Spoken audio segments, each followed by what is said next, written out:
আপনি যে কোনো সময় বিপদে পড়তে পারেন, কারণ আপনি স্মার্টফোন ব্যবহার করেন। আপনি ইউটিউবে বা গুগলে বিভিন্ন সাইডের ভিডিও দেখেন, আপনি সার্চ করেন। এখন এই যে সার্চ করেন, এটা কিন্তু একটা হিস্ট্রি হিসাবে কিন্তু থাইকা যায়। এখন এটা কোন জায়গায় থাকে, এটার কারণে কিন্তু আপনি যদি কোনো জায়গায় মোবাইল নিয়ে যান, হয়তো এমন একজনে চেক করবে আপনার মোবাইলটা, দেখবে, দেখার পরে দেখবে যে আপনি একটা খারাপ ভিডিও দেখছেন, এটা সার্চ করছেন, আপনি এটা লেখাটা আছে। এখন এটা যদি সাথে সাথে আপনি দেখছেন, সাথে সাথে যদি ডিলিট হয়ে যায়, হিস্ট্রিটা যদি না থাকে, তাহলে কেমন হবে? খুবই ভালো হবে। এখন এটা কিভাবে ডিলিট হয়ে যাবে সাথে সাথে, আজকের ভিডিওতে আমি সেটাই দেখাবো। আজকের ভিডিওটা খুবই গুরুত্বপূর্ণ। যদি ভালো লাগে অবশ্যই শেয়ার করে অন্যকে দেখার সুযোগ করে দিবেন।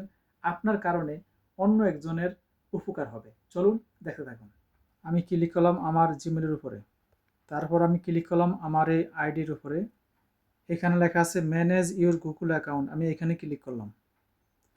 তারপর আমি একটু নিচের দিকে যাব, এখানে লেখা আছে ডাটা অ্যান্ড প্রাইভেসি, এখানে ক্লিক করলাম। তারপরে এখানে লেখা আছে মাই অ্যাক্টিভিটি, এখানে ক্লিক করলাম। এখানে দেখুন লেখা আছে ওয়েব অ্যান্ড অ্যাপ অ্যাক্টিভিটি, এখানে ক্লিক করলাম।